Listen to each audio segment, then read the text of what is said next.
To control a woman is not a fruit of the Spirit. Control is a demon spirit. It is a spirit of control working through a person.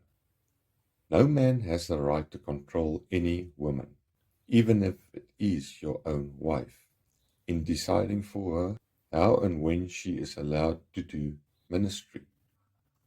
God called her in her own right to do that ministry, not you. And Jesus will be her covering in her ministry, not you. A woman's anointing does not come from a man, nor from her husband. Men, do not get this confused.